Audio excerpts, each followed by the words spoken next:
दुरूद शरीफ पढ़ लें।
हाँ जी, कल मैंने एक इधर शाख बनाई थी और उस पर 2 एंट्रीज लिखनी थी।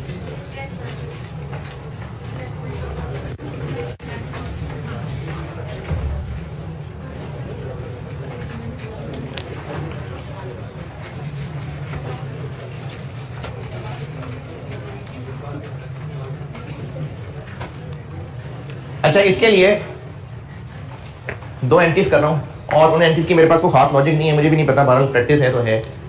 आपसे कौन सा कहा जाएगा कि रीजन बताया ऐसा क्यों हुआ है, एक प्रैक्टिस ही है। जब शेयर्स कंपनी वापस खरीदेगी और उसको वापस खरीद के उसने रिडीम कैंसिल करना होगा,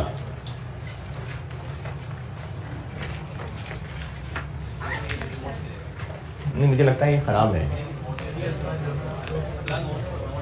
नहीं ये ना खराब है मुझे लग रहा है। वो पिछली क्लास में लोग कम थे तो 2 काम होंगे। एक काम ये होगा कि अब हम शेयर्स लेके कैंसिल करने लगे, तो share capital debit credit debit, share capital हो जाएगा डेबिट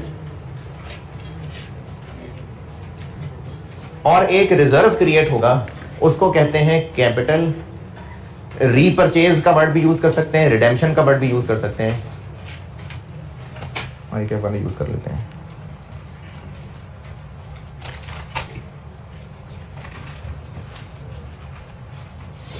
ठीक है, रीपरचेज यूज कर लेते हैं।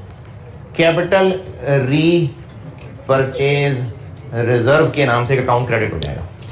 कैपिटल क्यों डेबिट हो गया? क्योंकि अब हम उसको खत्म कर रहे हैं और ये दोनों एंट्रीज होंगी फेस वैल्यू से।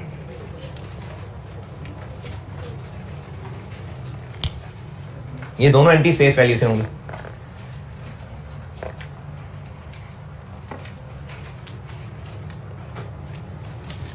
और इसके बाद एक और एंट्री होगी, कंपाउंड भी हो सकती है। जिन लोगों से शेयर्स ले रहे हैं उनको पैसे दे रहे होंगे तो कैश क्रेडिट हो रहा होगा। कितने से? हैं? जितने पैसे दे रहे होंगे, ये जितनी भी, इसको एक्चुअल रिडेम्पशन वैल्यू कह लेता हूं, रीपरचेज वैल्यू कह लेता हूं, यानी जितने पैसे दे रहे हैं कंपनी कर रही है कि जिन लोगों के पास शेयर्स थे उनसे कहा शेयर वापस कर दें, ये ले पैसे, तो जितने पैसे दे रहे हैं वो कैश क्रेडिट और इसका डेबिट जाएगा रिटेन अर्निंग पे। इन दोनों एंट्रीज की मेरे पास कोई लॉजिक नहीं है, बस मैंने आपको सिखा दिया जो किताबों से सीखा। Share capital debit, capital repurchase reserve credit. Capital debit क्योंकि कैपिटल खत्म, और ये एक और अकाउंट क्रिएट होता है कैपिटल रीपरचेज रिजर्व अकाउंट, ये इक्विटी के अंदर ही है, ये क्रेडिट हो गया, लेकिन इन दोनों की अमाउंट फेस वैल्यू है और जितने पैसे दे रहे हैं वो रिटेन अर्निंग डेबिट और कैश क्रेडिट।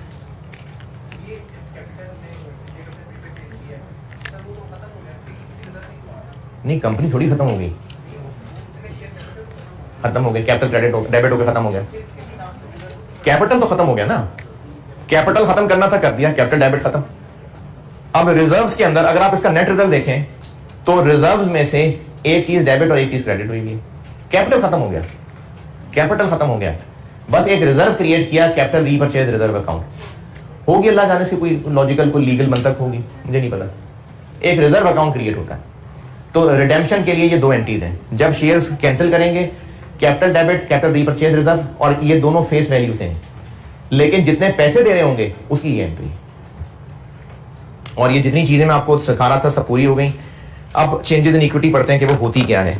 इसके लिए मैं आपको एक सवाल से सिखाता हूँ, खुद से सवाल लिखवा देता हूँ, एक बार फॉर्मेट सामने आ जाए और फिर पास पेपर के भी एक दो सवाल सामने आएंगे तो आपको अंदाजा हो जाएगा कि तो बड़ा आसान है, और ये वाकई आसान है।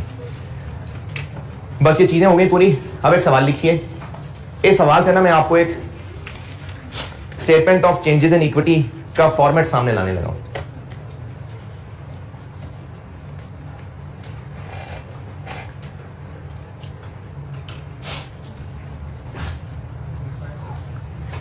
balances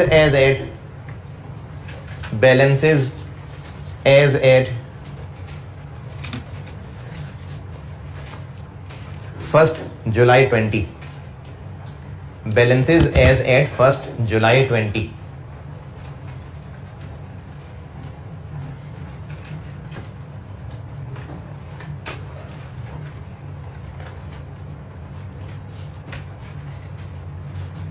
अब ये बैलेंसेस बता रहा हूं मैं आपको। शेयर कैपिटल, ये बैलेंसेस बता रहा हूं और ये सारे रुपीस में बता रहा हूं। शेयर कैपिटल 5 लाख 500,000 और शेयर कैपिटल के साथ ब्रैकेट में लिखें ₹10 ईच, ₹10 ईच। ठीक है, आगे शेयर प्रीमियम, शेयर प्रीमियम ये सब लिस्ट चल रही है क्या? Balances as at 1st July 20। ये 1st July 20 के बैलेंसेज बता रहा हूं। शेयर कैपिटल बताया है 5 लाख रुपए, share premium 220,000, 220 2,20,000। Revaluation surplus, revaluation surplus 120,000। General reserve, general reserve 70,000, 70। Retained earnings 950,000, 9.5 lakh. चलिए, ये लिस्ट थी balances as at 1st July 20 की। बस बैलेंसेज हो गए पूरे।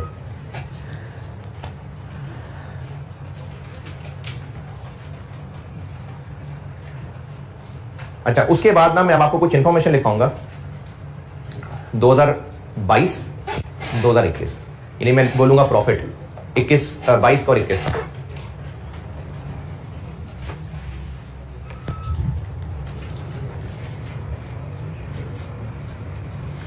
प्रॉफिट आफ्टर टैक्स बोलूंगा 22 का 21 का।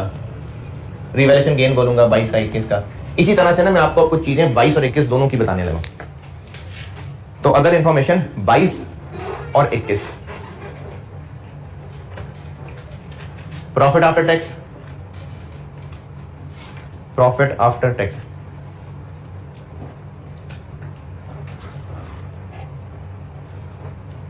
2022 में 140,000 और 2021 में 125,000।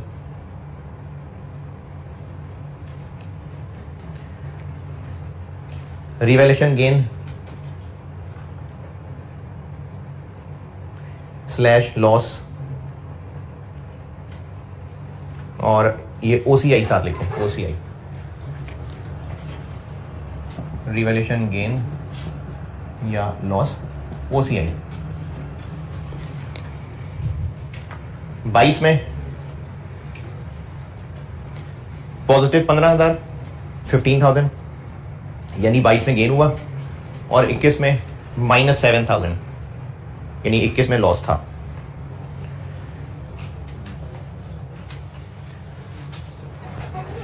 चलिए इससे आगे लिखें transfer to general reserve, transfer to general reserve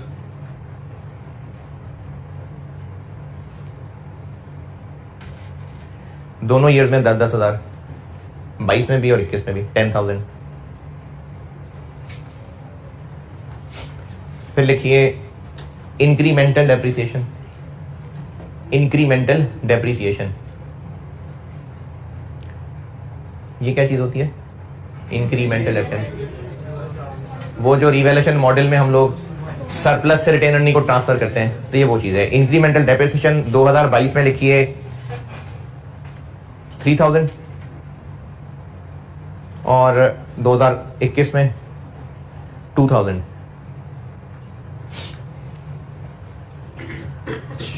profit हो गया, उसे ट्रांसफर हो गया, इंक्रीमेंटल हो गया।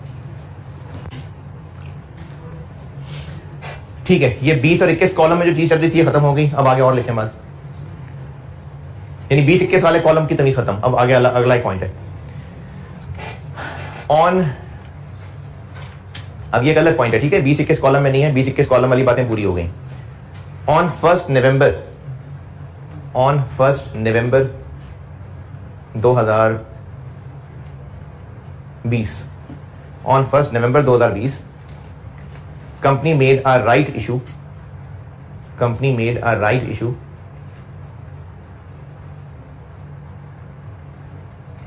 of 145 at a premium of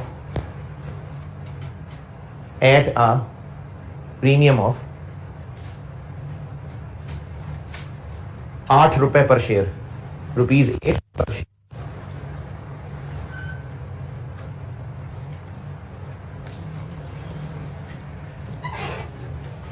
चलें, इससे अगली बात लिखें। ये राइट इशू वाली बात बस पूरी हो गई। अच्छा, ये जो पिछली 3 क्लासेस में ये मैं नोट बनवा रहा था, इसमें देखिए कि मैंने कुछ जगह तो नहीं खाली छोड़ी, के बाद में बताऊंगा। मुझे लग रहा है मैंने पूरा कर दिया है। वो जो छोड़ी थी वो भी कल भर दी थी मैंने, ठीक है। चलिए सवाल में आगे लिख रहा हूं। Dividend was declared as follows. अब ये सवाल में चल रहा है आगे।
ये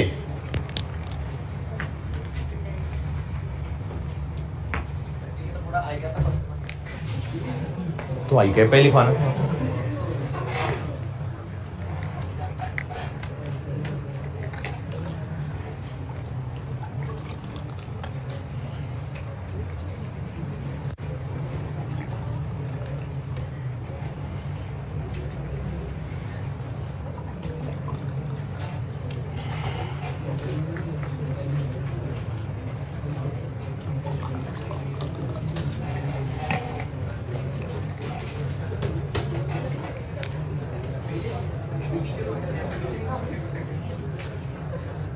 पेपर बना भी नहीं सकते, चेक भी नहीं कर सकते टीचर्स हैं। नहीं, टीचर्स नहीं अलाउड, तो कॉन्फ्लिक्ट ऑफ इंटरेस्ट आएगा ना। मतलब मैं अगर टीचर, मैं आईकैप का पेपर बनाऊंगा तो मैं जितने मर्जी कसम खाऊं, जितना मर्जी हलफ उठाऊं, फिर भी इंसान हूं मैं, कुदरती तौर पे अपने स्टूडेंट्स को वो पढ़ा जाऊंगा जो मैंने पेपर बनाना होगा। तो टीचर्स नहीं अलाउड होते पेपर बनाना। वो टेबल नोटेड, रिक्वायरमेंट देखें। Statement of changes in equity required है। Statement of changes in equity for the year ending मुझसे रिक्वायर्ड है। Statement of changes in equity for the year ending 30 June 2022,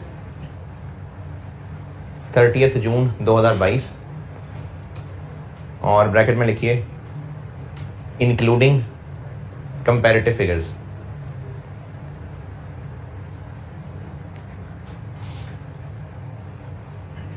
अच्छा, कल copier से ना आप ईपीएस के नोट लेते आइएगा। EPS, earning per share.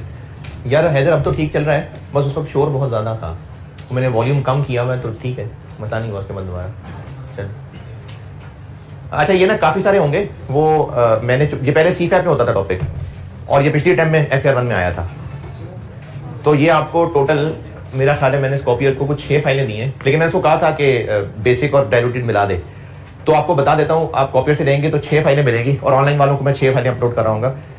एक होगा EPS बेसिक, एक उसके लेक्चर नोट्स होंगे, एक क्वेश्चन होंगे, एक सोल्यूशन होंगे, और एक होगा डायल्यूटेड, तो एक उसके लेक्चर नोट्स होंगे, एक क्वेश्चन होंगे, सोल्यूशन होंगे। वैसे मैंने उसको कहा तो है कि इनको स्टेपल इकट्ठे कर दे, लेकिन बता रहा हूँ ये 6 अलग अलग सेट्स हैं। EPS, earning per share, IS 33, ये कल लेते आइएगा। हारी ग्रुप में भेज देता हूं मैं, लेकिन आप हार्ड कॉपी जो लोग रखते हैं।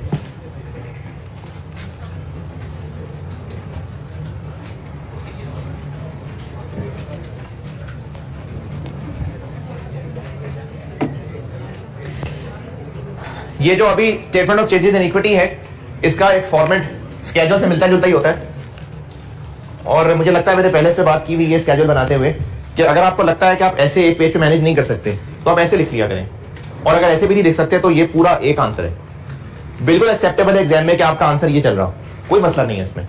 तो चेंजेस इन इक्विटी में भी इसी तरह से आपको कॉलम चाहिए हो जाते हैं ज्यादा। अच्छा, कॉलम कितने बनाने हैं? कॉलम एक तो अंग्रेजी लिखने का जैसे स्केड्यूल में बनाते थे। रुपीस के कितने कॉलम बनेंगे? सवाल में जितनी भी इक्विटी की क्लासेस हैं, जैसे इस सवाल में क्या क्या है, capital, premium, surplus, general reserve, retain earning, ये 5 कॉलम है। और अगर क्वेश्चन में मना कर दिया कि टोटल कॉलम मत बनाएं, तो फिर तो मत बनाएं। मना नहीं किया तो टोटल भी बना लेना चाहिए। कंपनी का जो भी, नहीं मैं नहीं मना करा, कंपनी का नाम जो भी है ABC रख ले चले। Statement of changes in equity for the year ending June 30, 2022। ये एक स्टेटमेंट है, statement of financial position, statement of comprehensive income, statement of changes in equity, statement of cash flows. ये मेन स्टेटमेंट्स होती हैं और नोट्स फिर अलग होते हैं। तो statement of changes in equity के ऐसा कोई नोट्स नहीं है, ये बस एक स्टेटमेंट है। आपको नाम लेके पूछी होगी तो थोड़ी सी अंग्रेजी कीजिएगा, और इतनी थोड़ी कम से कम के 4-5 वर्ड लिखे जा सके। और रुपीज में share capital, share premium, revaluation surplus, और अगर कोई और रिजर्व भी होते इस सवाल में वो भी इसी तरह कॉलम आ जाते। जनरल रिजर्व्स, रिटेन्ड अर्निंग्स और टोटल।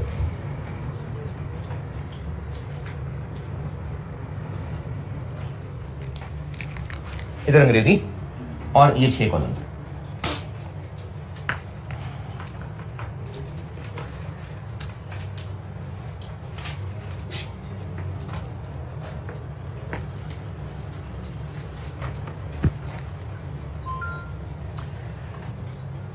और चेंजेस इन इक्विटी की स्टेटमेंट शुरू ही कंपैरेटिव से होती है। पहले इसमें कंपैरेटिव पोर्शन बनता है, उसके नीचे फिर करंट पोर्शन आता है। हाँ, अगर सवाल में कहा होता कि कंपैरेटिव नॉट रिक्वायर्ड, तो फिर करंट से शुरू होता, लेकिन चूंकि कहा है कंपैरेटिव रिक्वायर्ड है, तो इसलिए स्टेटमेंट शुरू हो जाएगी बैलेंस एज एट 1 जुलाई 20 कहां से आ गया? 1 जुलाई 20, 30 जून 21, ये पिछला साल आ गया। फिर उस 30 जून 21 से आगे 30 जून 22, वो करंट ईयर आ गया। तो कंपैरेटिव से शुरू हो रही है। क्या क्या है? 5 लाख, 220, 120, 70, 950,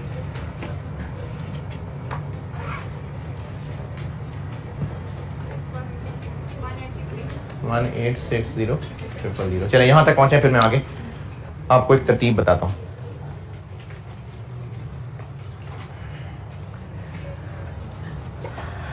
अच्छा, मैं एक साल आपके सामने गुजार दूं ना, तरतीब वही जो मैं कह रहा हूं, लेकिन एक बार मैं पूरा साल सामने ले आऊं, फिर आपको गाइड कर दूंगा कि आप तरतीब कैसे याद रखें कि लाइन की तरतीब क्या रखनी है।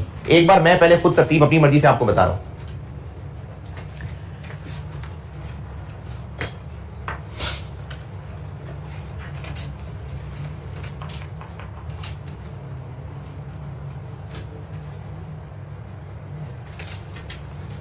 यहां तक पहुंचे फिर चलता हूं।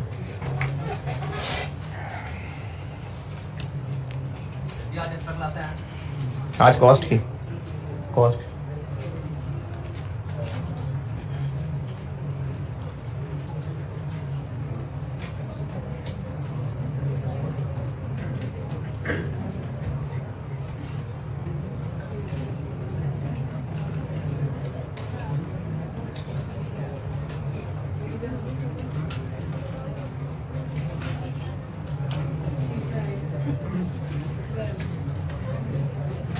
जल्दी जल्दी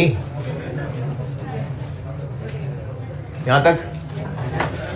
अच्छा अभी ना मैं आपको पहला साल है ना, पहला सवाल है, पहला साल है, इसलिए तरतीब मैं बता रहा हूं। एक बार पूरा साल सॉल्व कर दूं फिर तरतीब आपको गाइड कर देता हूं। सबसे पहले मैं यहां पर अब बनाऊंगा 2020 का फाइनल डिविडेंड। तो 2020 का फाइनल डिविडेंड क्या था? 2020 का फाइनल डिविडेंड कैश था, बोनस भी था? नहीं, सिर्फ कैश डिविडेंड था। तो हम लिखेंगे कि 2000। अच्छा ये सोसी में होने एक्चुअली क्या लगा है, सोसी में होने लगा है कि हम बताने लगे हैं कि इन सब के अगर टी अकाउंट्स बनते तो ये बीली होता, फिर फॉर द ईयर क्या क्या डेबिट क्रेडिट होता, वो सब यहां प्लस माइनस में लिखेंगे और उन सबका एंड टोटल क्या आ जाएगा? Closing balance. बस ये statement of changes in equity कि इन सारे टी अकाउंट्स में, इन सारी लाइन आइटम में सारे के दौरान क्या क्या ट्रांजेक्शन हुई हैं, ये सब बताना होता है इसके अंदर। तो वो ट्रांजेक्शन क्या हो सकती है? वही जो पिछली 3 क्लासेस में पढ़ी है, यही हो सकती है। तो सबसे पहले हम लिखेंगे 2020 का फाइनल डिविडेंड। फिर बता रहा हूं सबसे पहले ये क्यों लिखना है, अभी तो क्यों मैं कह रहा हूं, एक बार 21 पूरा बता दूं सामने, फिर तरतीब बताऊंगा कि पहले क्या लिखना होता है, उसके बाद क्या लिखना होता है। तो सबसे पहले हम 20 का फाइनल डिविडेंड लिखेंगे। 20 का फाइनल कैश डिविडेंड है।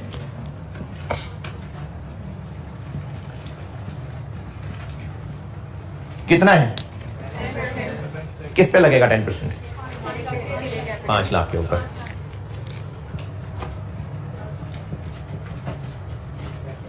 जी क्या जी? हाँ तो ये किसी चल रहा है ना, ये सामने कौन सा ईयर सॉल्व हो रहा है? 21 ही सॉल्व हो रहा है। अब तो खत्म हो गया यार अकाउंटिंग। 1 जुलाई 20 से शुरू होके 30 जून 21 तक, तो ये 21 है, तो 21 ही बना रहा हूं मैं। ठीक है 21 बना रहा हूं। अभी तो मैं लिखने लगा था, खोलने लगा था मैं। ये देखो अभी करते हैं। क्या एंट्री होती है इसकी? Dividend, cash dividend, retain earnings debit और कैश या डिविडेंड पेबल क्रेडिट। तो इसको मैं यहां कहां लिखूं? Retain earnings debit plus minus minus कितना? 50,000। 50,000 नहीं समझ आई? रिटेन्ड अर्निंग्स डेबिट, तो रिटेन अर्निंग्स डेबिट मैंने इस ट्रांजैक्शन को पोस्ट किया स्टेटमेंट के अंदर। जिस तरह एसेट्स कैजुअल में जितने कॉलम होते हैं असल में वो उनके टी अकाउंट्स होते हैं, तो यहां पर भी इन सबके टी अकाउंट्स हैं। ये जो हम टी की शक्ल में नहीं बना रहे, स्टेटमेंट की शक्ल में बना रहे हैं। तो यहां पर वो सारी ट्रांजैक्शन लिखनी है जो पिछली 3 क्लासेस से सिखा रहा हूं मैं। कहां कहां क्या क्या डेबिट क्रेडिट हो रहा था वही यहां पर पोस्ट होना है। तो डिविडेंड की, कैश डिविडेंड की कल क्या अकाउंटिंग की थी? रिटेन अर्निंग्स डेबिट किया था, तो रिटेन अर्निंग डेबिट कर दिया मैंने। इसके बाद राइट इशू आएगा।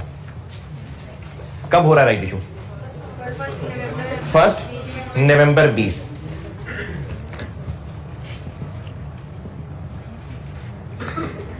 राइट इशू की एंट्री क्या होगी? कैश डेबिट, तो कैश तो यहां नहीं है। शेयर कैपिटल क्रेडिट और शेयर प्रीमियम। अभी बेशक शुरू में आप रफ में एंट्रीज बना लें, लेकिन इतना मसला नहीं होगा, बगैर एंट्रीज के बिल्कुल कर लेंगे।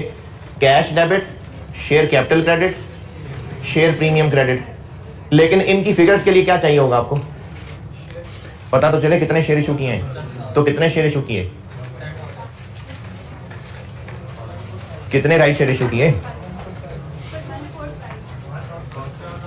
जब राइट इशू हुआ उस वक्त 50,000 शेयर्स है ना, कि 5 लाख शेयर्स हैं, 50,000 शेयर्स हैं। ये तो बेटे रुपए लिखे हुए ना, ये 5 लाख तो रुपए लिखे हुए हैं। शेयर्स 50,000 थे।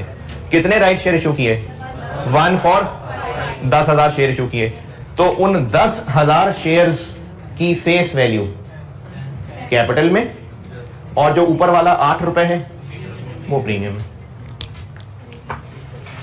और 18 रुपए कैश में। तो इस एंट्री में से हम वहां क्या लिखें? कैपिटल और प्रीमियम, प्लस माइनस प्लस, मजीद इशू हो रहे हैं। तो राइट इशू के सामने हम ये बात ब्रैकेट में इस तरह से दिखा देंगे कि 10,000 शेयर्स हैं इनटू 10। अच्छा, ये ना बिल्कुल एग्जाम लेवल पे एक्सेप्टेबल चीज है। या तो आप इसको ऐसे कर दें,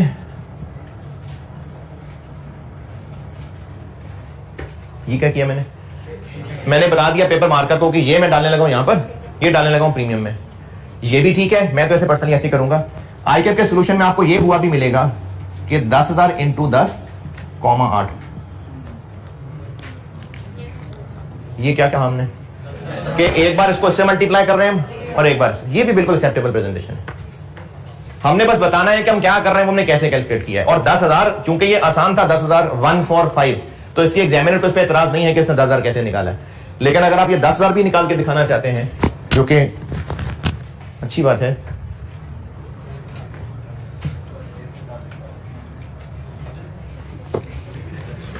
तो हम कहेंगे कि 50,000 1/5 इंटू 10, 8। ठीक है, राइट शेयर्स आ गए। इंटू 10 करके हम कैपिटल में लिखेंगे, इंटू 8 करके हम प्रीमियम में लिखेंगे। कितना बना? कैपिटल में 1 लाख,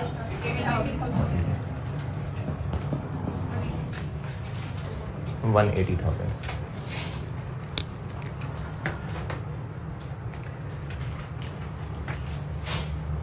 अच्छा, इसका मतलब टोटल कॉलम कैश का कॉलम है? नहीं, इनका टोटल है बस।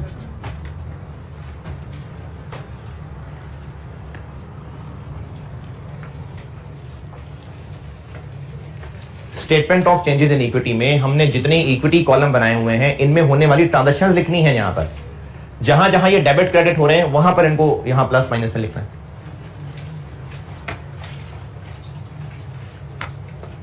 इसके बाद आपने लिखनी है लाइन इंटरम डिविडेंड की। 2021 में क्या है? 2021 में इंटरम कैश भी है और बोनस भी है। पहले कौन सा लिखें? बोनस लिखें पहले। क्यों? ले जी, बोनस लिख देते हैं। इंटरम बोनस डिविडेंड 2021 का कितने परसेंट है? किस पे लगेगा ये 5%? अब 6 लाख, क्योंकि इससे पहले हो चुके हैं इशू वो, तो वो 6 लाख के ऊपर लगेगा। तो 6 लाख पे कितना? 5%। कितना है? Bonus dividend.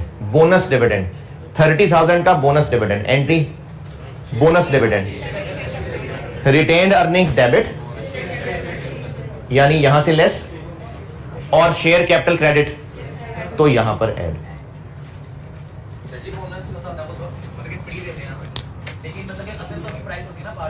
हाँ, हाँ,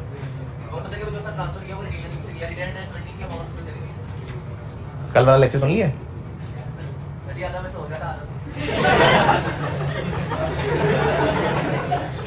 चलो वो जब सुन लोगे तो उसमें बताए होंगे। Interim bonus dividend, retain earnings debit, share capital credit. और भी इंटरम है, इंटरम कैश डिविडेंड भी है।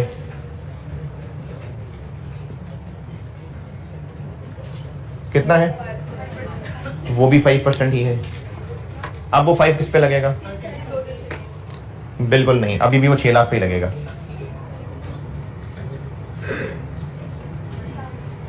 ये बात वैसे आपको ज़बानी याद रह जाएगी, फिर भी अगर ना याद रहे तो एहतियातन लिख लें। ये जो कैश डिविडेंड और बोनस डिविडेंड है, जो एक साथ जा रहे हैं, जैसे इंटरम है दोनों ही, या अगले साल में दोनों ही फाइनल हैं, ये दोनों चूंकि एक साथ अनाउंस हो रहे हैं, तो ये मल्टीप्लाई एक ही अमाउंट पे होंगे। ये बात दोबारा सुनिए, ये दोनों 21 के इंटरम हैं। जब अनाउंस किया होगा, दोनों को इकट्ठे ही अनाउंस किया होगा, तो जिसके ऊपर ये 5% लगेगा, उसी के ऊपर ये 5% लगेगा। इसलिए फर्क नहीं पड़ रहा कि मैं इंटरम बोनस की लाइन ऊपर लिखूं कि इंटरम कैश की लाइन ऊपर लिखूं। दोनों का 5% लगना किस पे था? इस 6 लाख पे। तो चाहे आप बोनस ऊपर लिख लें चाहे कैश ऊपर लिख लें। हां, अगर ऐसा होता कि एक फाइनल डिविडेंड होता, एक इंटरम होता, तो वो तो देखिए फाइनल ऊपर आया हुआ है। ये फाइनल डिविडेंड 2020 का कब डिक्लेयर किया था? 2021 के शुरू में, और 2021 का इंटरम 2021 के दरमियान में कहीं, तो टाइम गैप आ गया ना। मैं बात कर रहा हूं अगर दोनों इंटरम या दोनों फाइनल हो तो। ये दोनों इंटरम हैं। 2021 का इंटरम सवाल में मैंने 5% बोनस भी बताया है और 5% कैश भी बताया है। ये दोनों एक साथ अनाउंस हो रहे हैं, तो जब एक साथ अनाउंस होंगे तो 5% लगेगा भी इस 6 लाख के ऊपर। अब चाहे आप ये बोनस की लाइन ऊपर लिखते चाहे कैश की लाइन ऊपर लिखते, कोई मसला नहीं है।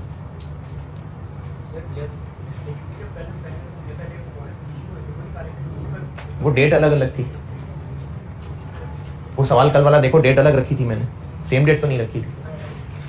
लेकिन दोनों इंटरम सेम डेट के हैं, दोनों फाइनल सेम डेट के हैं, चाहे रुपीस पर शेयर है चाहे परसेंटेज है। जब दोनों के दोनों इंटरम है तो दोनों सेम अमाउंट ऑफ कैपिटल के ऊपर कैलकुलेट होंगे। जब दोनों फाइनल है तो दोनों सेम अमाउंट ऑफ कैपिटल के ऊपर कैलकुलेट होंगे। बोनस और कैश ओके। अब आपने लिखनी है 2021 की बाकी बची लाइनें, जिनमें एक है नेट प्रॉफिट। कितना है प्रॉफिट आफ्टर टैक्स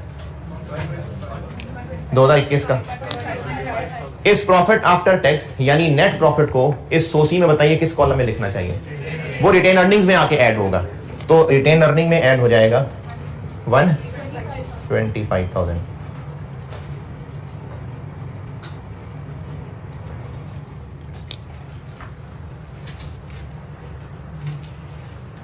फिर इसके बाद लिखेंगे ओसीआई। ओसीआई कहां आके ऐड होगी? क्या है ओसीआई 2021 में? रिवैल्यूएशन है, तो किस कॉलम में? रिवैल्यूएशन सरप्लस वाले कॉलम में। अदर कंप्रिहेंसिव इनकम कितनी फिगर है? 7,000 का लॉस है।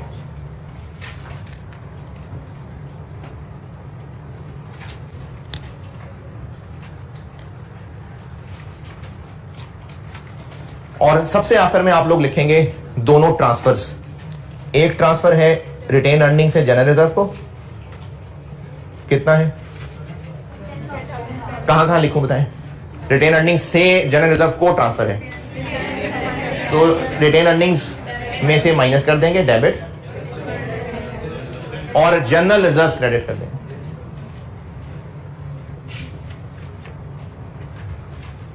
और इंक्रीमेंटल डेप्शन का क्या करें? इंक्रीमेंटल डेप्रिसिएशन सरप्लस से रिटेन अर्निंग्स को ट्रांसफर है। इसको इंक्रीमेंटल डेप्रिसिएशन कह के भी लिख सकते हैं, ये भी ठीक है, और ट्रांसफर फ्रॉम सरप्लस भी लिख सकते हैं, ये भी ठीक है। कितना है 2021 में? तो सरप्लस से ट्रांसफर और रिटेन अर्निंग्स में ट्रांसफर।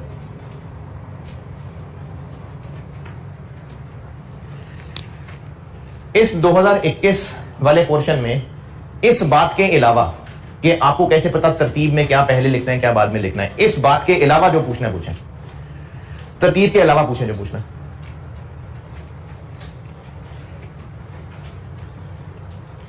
– 2021 में होने वाली इन इक्विटी आइटम्स में जो जो कुछ ट्रांजैक्शन है मैंने सिंपली वो लिखी है प्लस माइनस करके, और हर कॉलम का जो टोटल आ जाएगा वो क्या होगा? कब का बैलेंस? 30 जून 21। इसी से आगे चल रहा हूं, वहां जगह नहीं इधर आ रहा हूं, लेकिन ये इसी के आगे चल रहा है। बैलेंस एज एट 30 जून 21, ये इसी के आगे चल रहा हूं मैं। बताइए। 630 300 111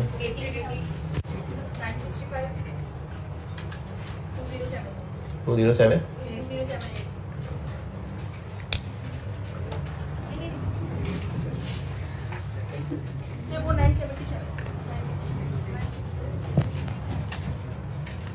बाकी भी देख लो भाई। 9 9 57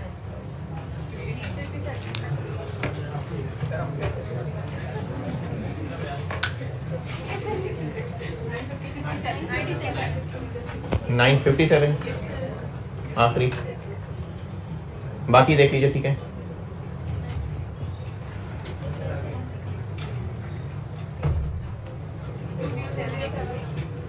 सेवन,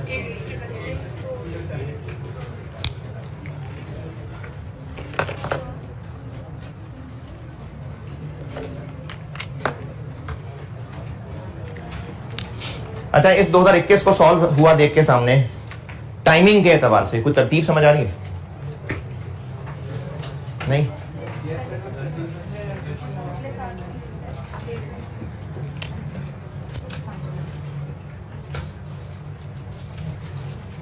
ये मैं पूरी स्टेटमेंट बना लूं ना, फिर ये तरतीब आप बेशक लिख लीजिएगा, अभी मैं आपको ये नोट ना करिएगा, बस बता रहा हूं, पूरी करने के बाद नोट कर लीजिएगा। सबसे पहले तो हमें ओपनिंग बैलेंस लिखने होंगे और सबसे एंड पे क्लोजिंग बैलेंस। इस पे तो नहीं कोई इतराज? ये मिड है, ये ईयर मिड आ गया। साल शुरू से लेके एंड तक सबसे पहला काम क्या होगा? पिछले साल का फाइनल आएगा।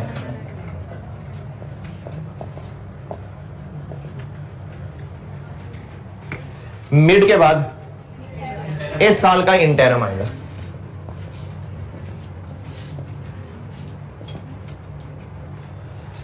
और एंड के करीब तीन चीजें इनफैक्ट, प्रॉफिट साल के एंड की चीज है, ओसीआई साल के एंड की चीज है, ट्रांसफर साल के एंड की चीज है। और क्या है गया? राइट शेयर इशू हुए होंगे या कोई कैंसिल हुए होंगे। अब उसमें आपको सवाल में डेट देखनी पड़ेगी। अगर तो आपको लग रहा है कि वो फर्स्ट हाफ ऑफ ईयर में है तो वो इससे ऊपर आएंगे। अगर आपको डेट से लग रहा है कि वो सेकंड हाफ ऑफ ईयर में है तो वो यहां आएंगे। क्या इंटरम होता नहीं है मिड से पहले? 30 जून मतलब ईयर एंड मिड होता है तो फिर इंटरम होता है। लेकिन खैर ये तो मैंने आपको वैसे ये 3 एक स्टेप्स बताए ना, ये तो कहीं मिड कहीं लिखा तो नहीं है यहां पर, ये तो मैं आपको जबानी चीज बता रहा हूं कि स्टार्ट है, मिड है और एंड है। ये तो चलो लिखा हुआ नजर आ रहा है, ये तो ऐसा लिखी हुई चीज नहीं है ना। ये तो मैं बाकियों की तरतीब के लिए बता रहा हूं कि सबसे पहली चीज पिछले साल का फाइनल डिविडेंड होगा, दरमियान में इस साल का इंटरम होगा और क्लोजिंग से ऊपर प्रॉफिट, ओसीआई और ट्रांसफर। ये आखिर में क्यों है? क्योंकि तो साल के एंड पे साल का एंड होगा, एसओसीआई बनेगी, प्रॉफिट निकलेगा तो यहां पर आएगा। ये 3 चीजें तो आखिर में ही हैं। अब रह गया शेयर का इशू होना और रिडीम होना। वो सवाल की डेट पे डिपेंड करता है। अगर वो आपको सवाल में ईयर के मिड से पहले की कोई डेट बताई है तो आप यहां लिख लेना, यानी फाइनल के बाद और इंटरम से ऊपर। जैसे इस सवाल में मैंने राइट इशू की डेट क्या बताई थी? तो 2021 यानी 1 जुलाई 20 से 30 जून 21, 1 जुलाई 20 से 30 जून 21, तो मिड आ रहा था तकरीबन कोई दिसंबर, तो ये उससे पहले का था, इसलिए मैंने इंटरम से ऊपर लिखा है इसको। और अगर मैंने बताया होता कि राइट इशू हुए हैं अप्रैल 2021 में तो मैं इंटरम के बाद लिखता। तो जो राइट इशू वगैरह या रिडेम्पशन होगी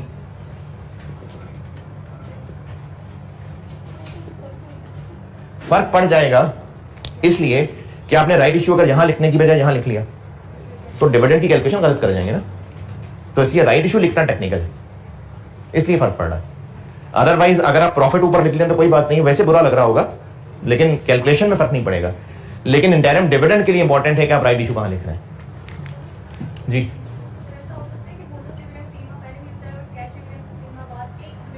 देखें, हो सकता है कि आपको डेट देके डिविडेंड का जिक्र किया जाए, हो सकता है आपको कहा जाए कि 31 मार्च को डिविडेंड दिया, 1 जुलाई को दिया। लेकिन अगर आपको ये डेट्स नहीं, इंटरम और फाइनल का वर्ड यूज किया है, फिर ऐसे ही होता है। इंटरम कैश, इंटरम बोनस दोनों इकट्ठे ही होंगे, final dividend, final bonus, final cash दोनों इकट्ठे ही होंगे। हाँ, अगर ऐसा होता कि आपको कहा होता कि 2021 का कैश डिविडेंड इंटरम मार्च में दिया और 2021 का बोनस इंटरम अगस्त में दिया, फिर तो यकीनन ये वाला पहले लिखते। लेकिन सालों में इस तरह होता है नहीं।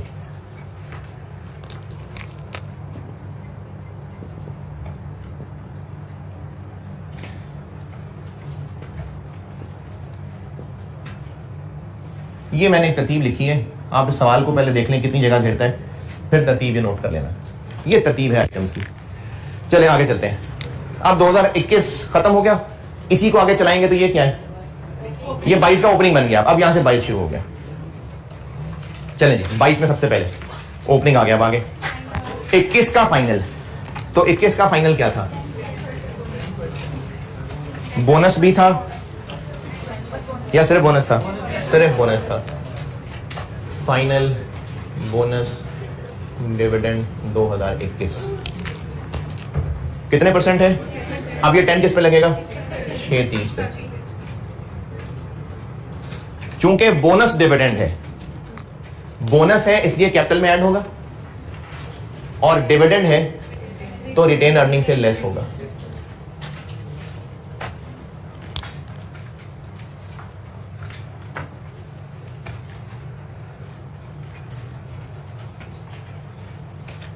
इक्कीस 22 में कोई राइट इशू नहीं है, तो अब आगे 21 वाला फाइनल लिख लिया। अब आगे 22 का इंटरम, तो 22 का इंटरम क्या था?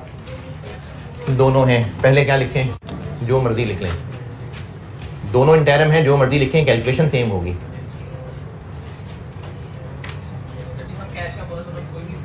क्या जी? अगर दोनों सेम है तो हाँ। अब जैसे मैंने पहले यहाँ बोनस पहले लिखा था, अब मैं कैश पहले लिख देता हूँ। कितने परसेंट है? आप बताइए किस पे लगेगा? अब ये 693 पे लग रहा होगा। कितने परसेंट? 10%। 69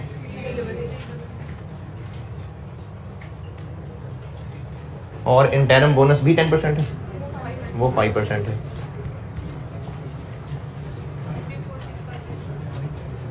ये किस पे लगेगा? ये भी 693 पे ही लगेगा,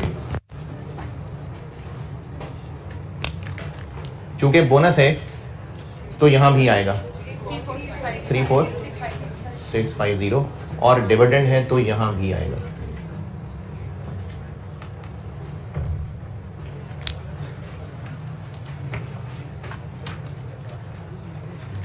ये आसान काम है, मुश्किल काम है? तो ये एग्जाम का 7-8 नंबर का सवाल है। पक्का तो नहीं है, लेकिन कच्चा कच्चा पक्का।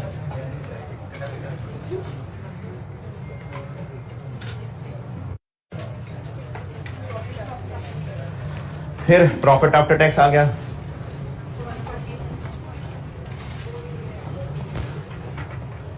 $140,000। Other comprehensive income positive negative? Positive, surplus में ऐड हो जाएगा। ट्रांसफर टू जनरल रिजर्व, कहाँ कहाँ? 10 जनरल रिजर्व में पॉजिटिव, रिटेन अर्निंग्स में नेगेटिव। और ट्रांसफर फ्रॉम सरप्लस, सरप्लस से रिटेन अर्निंग्स में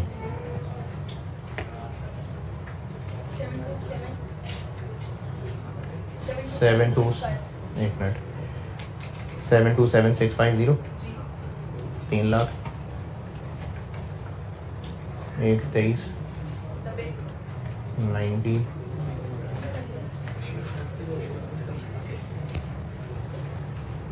बैलेंस एज एट 30 जून 22 923050।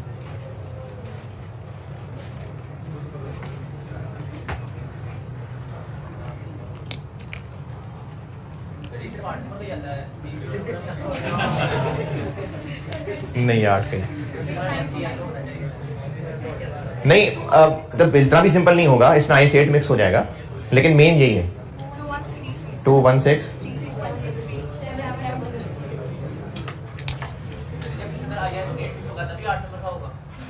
हाँ जी,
हाँ जी, यहां तक ओके। चले एक मैं नोट्स में से कराता हूं और आसान आसान है तो 2 सवाल होमवर्क दे देता हूं।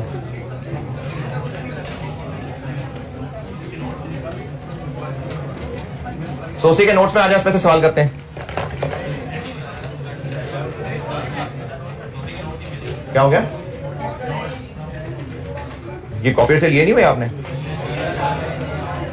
मैंने कहे नहीं थे क्या? कहे थे भाई।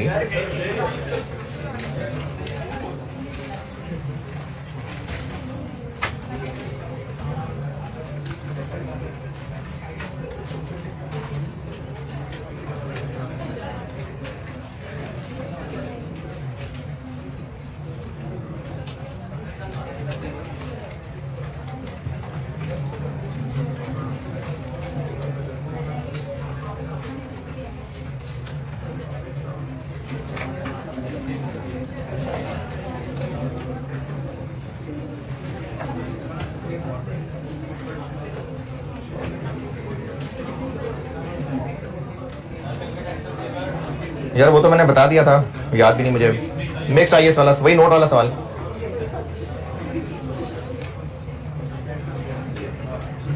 जल्दी भाई, इतने में तो एक सवाल भी कर लेना है।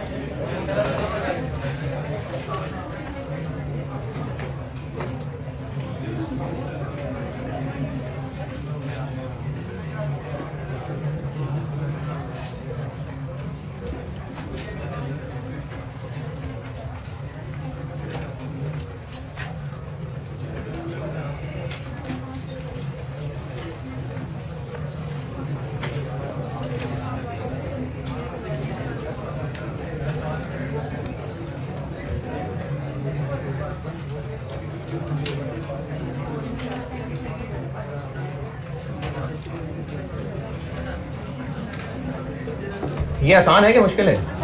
पक्की बात है ना, ये हो गया। 2 सवाल होमवर्क दे रहा हूं आपसे, वो हो जाएंगे। अगर हो गए बिल्कुल आराम से तो मैं नहीं करूंगा सवाल का कल, बस सीपीएस शुरू करूंगा। फिर भी चले अखलाकन एक छोटा सा सवाल कर दूंगा, लेकिन 2 सवाल होमवर्क दे रहा हूं, उसके छोटे छोटे से सवाल हैं। इन सोसी के नोट्स में से हैं जी, भेज दी, यहां भी इंटरनेट नहीं चल रहा, पहुंच जाएंगे। इनमें से एक आपने करना है क्वेश्चन नंबर 10। ये जो चेंजेस इन इक्विटी के नोट्स हैं चैप्टर 5, एक इनमें करिएगा पहले क्वेश्चन नंबर 10, एक ये होमवर्क है।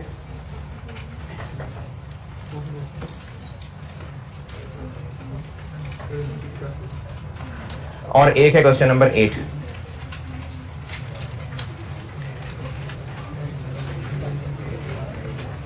ये जो क्वेश्चन नंबर 8 है, इसके आपको 13 नंबर धोखे में डाल देंगे। मैंने इसमें से आईएएस 8 वाला पॉइंट उड़ाया हुआ है, तो ये 13 उसके हिसाब से थे। क्वेश्चन नंबर मैंने आपको होमवर्क दिया है 10 और 8। ये आसान आसान से हैं, ये हो जाएंगे आपसे, लेकिन करेंगे तो होंगे।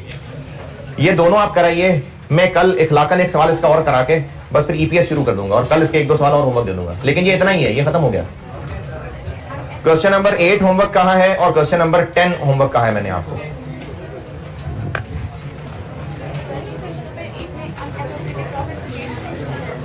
अच्छा, ये टर्म देख लें। क्वेश्चन नंबर 8 में टर्म आ रही है अनअप्रोप्रिएटेड प्रॉफिट। ये क्या होगा? अनअप्रोप्रिएटेड प्रॉफिट। ये रिटेन अर्निंग्स को कहते हैं, और रिटेन अर्निंग्स का ही एक और नाम होता है, उसको कहते हैं accumulated profits. Unappropriated profits, accumulated profits, retained earnings, ये एक ही बात है। ओके, चलें ठीक है, अल्लाह हाफिज।